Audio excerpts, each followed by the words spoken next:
this to the public. Thank you very much. So thank you, Catherine. Thank you so much and all the very best. Now I request Captain of the Ship, V.N. Aditya గారిని మాట్లాడాల్సిందిగా కోరుకున్నాం. ఫణి అన్న చిత్రంతో మన ముందుకు వస్తున్నారు. అందరికీ నమస్కారం. Q&Aకి ఎక్కువ టైం లేదు కాబట్టి నేను చెప్పాలనుకున్న చాలా విషయాలు ఈ షార్ట్ టైంలో చెప్పలేను. బట్ డైరెక్ట్గా Q&Aకి వెళ్ళిపోదాం. దానికి బిఫోర్ మనం కొంచెం ఆనర్ చేయాల్సినవి ఉన్నాయి. మెయిన్గా నేను ఫస్ట్ థ్యాంక్స్ చెప్పుకోవాల్సింది మా చెల్లెలు బావగారు మీనాక్షి అండ్ శాస్త్రి గారు. మామూలుగానే ఒక ఫ్యామిలీ మెంబర్గా నేను ఎప్పుడు యూఎస్కి వెళ్ళినా అక్కడే ఉంటాను, అక్కడి నుంచి వేరే ఏ స్టేట్స్ కన్నా వెళ్తాను. బట్ ఎప్పుడు సినిమా తీయాలని ఆలోచన రాలేదు. వాళ్ళకి ఫస్ట్ టైం వచ్చినప్పుడు నా జీవితంలో ఎప్పుడూ లేనంత భయం వచ్చింది నాకు. ఎందుకంటే నాకు ఒక ప్రొడ్యూసరు చాలా స్టడీ చేసి ఈ వ్యాపారంలో డబ్బులు పెట్టాలనుకుని వచ్చినప్పుడు అప్పటికే వాళ్ళు కొంత ప్రిపరేషన్ తోటి వస్తారు. వీళ్ళు కేవలం నన్ను చూసి వచ్చారు, నాకు అది భయం. సో ఆ ప్రిపరేషన్ అంతా నేను చేయాల్సి వచ్చింది. సో ప్రోస్ అండ్ కాన్స్ అన్నీ డిస్కస్ చేసి ఏ జోనరాలో సినిమా ఇప్పుడు కరెంట్ కంటెంట్ తీయాలి అని ఆలోచించినప్పుడు నాకు అర్థమైంది వాళ్ళ passion about making the movie. నేను 6 కథలు చెప్పాను, వాళ్ళు 5 రిజెక్ట్ చేశారు. ఈ కథని చాలా స్ట్రాంగ్గా బిలీవ్ చేశారు. బిలీవ్ చేసిన రోజు నుంచి ఇవాళ మనం మీడియా మిత్రులు ముందరికి ఈ సినిమాని తెచ్చే వరకు వాళ్ళు పడిన కష్టాన్ని నేను మాటల్లో చెప్పలేను, ఒక బుక్ రాసిస్తాను. అంత నిలబడ్డారు. అలా నిలబడి తట్టుకోగలిగిన నిర్మాతలు ఉండటం. తను ఇందాక చెప్పింది, మేము అనుకున్న స్కేల్ నుంచి సినిమాని బాగా పెంచుకుంటూ వచ్చాము. ఎందుకంటే ఆ ఫిల్మ్ తీస్తున్న క్యాథరిన్ గారు ఎస్ అనగానే సినిమా ఫస్ట్ స్కేల్ పెరిగింది.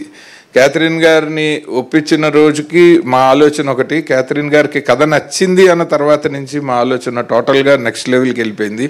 So thank you so much Catherine గారు. ఆవిడ చాలా బిలీవ్ చేశారు. వర్క్షాప్స్ నుంచి ఆవిడ చాలా ఇంట్రెస్టింగ్గా మాతో జర్నీ చేశారు. అలాగే మహేష్ శ్రీరామ్ గారు, ఆయనకి నేను జూమ్లో కథ చెప్పాను ఇక్కడి నుంచి.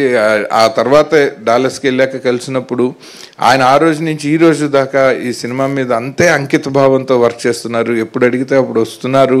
ఆయన is making his presence felt.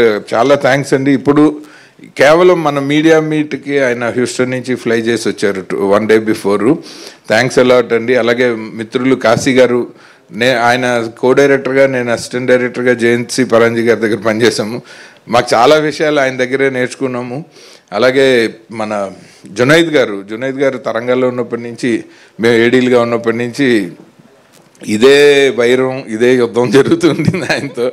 ఆయన చాలా ఖచ్చితంగా ఉంటారు. ఖచ్చితంగా ఉండటం అన్నది మన టెక్నీషియన్స్లో చాలా అరుదు మనకు దొరికేవాళ్ళు. సో ఈ సినిమాకి ఆయన 100% యాప్ట్ చాయిస్ అంది. Thank you so much sir, ఓపిక్గా పడుతున్నందుకు అండ్ స్టిల్ కంటెంట్ని చాలా బాగా చేస్తున్నందుకు. పద్మ గారు, నేను ఎవరికైనా భయపడతానంటే ఆవిడే. నన్ను మా మీద కూడా తిడతారు. ఏదైనా ఒక థాట్ బాగాలేకపోతే ఫస్ట్ కరెక్ట్ చేసేది పద్మ గారు. నాకు ఆవిడ రాఘవేంద్రరావు గారి దగ్గరే పరిచయం. అప్ ఫ్రంట్ మొహం మీద చెప్పే టెక్నీషియన్స్ అంటే నాకు చాలా ఇష్టం, మన వెనకాల ప్రొడ్యూసర్లతో చెప్పే టెక్నీషియన్స్ కంటే. సో అందుకని నేను చాలా ఏరుకోరి ఇలాంటి వాళ్ళు ఉంటే నేను ఒక మంచి సినిమా తీయగలనని అనుకున్నాను. సో నా ఫీల్డర్స్ అందరూ స్ట్రాంగ్ కాబట్టి మ్యాచ్ గెలుస్తానని ధైర్యం ఉండింది నాకు. వచ్చిన మన మీడియా మిత్రులతో పాటు ఇవాళ మన మధ్యలో మీకు ఇప్పుడే పరిచయం చేయబోతున్నాము. ముంబై నుంచి వర్షా జైన్ గారు వచ్చారు. అలాగే మన కేరళ నుంచి జయకుమార్ అండ్ వాహబ్ వచ్చారు. ఆ తర్వాత గుణ అని తమిళనాడు నుంచి వచ్చారు. సో వాళ్ళందరినీ కూడా ఒకసారి మీకు మన తెలుగు మీడియా ఫ్రెండ్స్ అందరికీ పరిచయం చేస్తాను. దాని బిఫోరు ఈ సినిమా 400 మీటర్ల డిలేలో మేము 300 మీటర్లు పరిగెత్తాము. ఇక్కడ నుంచి ఆ లాస్ట్ 100 మీటర్లు తీసుకెళ్ళి ఆ రిబ్బన్ని టచ్ చేయాల్సింది మన మీడియా మిత్రులే. అందుకని మొదట మిమ్మల్ని కలవటంతోనే ఈ సినిమా ప్రమోషన్స్కి శ్రీకారం చుట్టున్నాము. అందుకు మాకు పూర్తిగా సహకరిస్తున్న జిఎస్కే మీడియా, అలాగే మొత్తం ఓవరాల్గా గ్లోబల్గా మన ప్రమోషన్స్ అన్నింటినీ హ్యాండిల్ చేస్తున్న మమతారెడ్డి కాసం గారు. అండ్ అడగగానే ఇవాళ యాంకరింగ్ ఎంసీయింగ్ చేయడానికి అంగీకరించిన గీతా భగత్ గారు. సో వీళ్ళందరికీ మన ఓఎంజీ టీం తరఫున మనస్ఫూర్తిగా కృతజ్ఞతలు తెలియజేస్తున్నాను. Thank you so much. Thank you so much అండి. ఓఎంజీ అంటే ఓమ్లీ మీడియా గ్రూప్ అనమాట. సో ఎస్, నా ఇప్పుడు మనం కొంతమందిని హోనర్ చేయాలని ఇందాకే ఆదిత్య గారు చెప్పారు. సో వారిని మనం ఇప్పుడు వేదిక మీదకి ఇన్వైట్ చేద్దాం. ముందుగా సమయాన్ని కేటాయించి ఇక్కడికి వరకు వచ్చారు. ఈ ఫిల్మ్ కోసం వర్క్ చేసిన కొంతమంది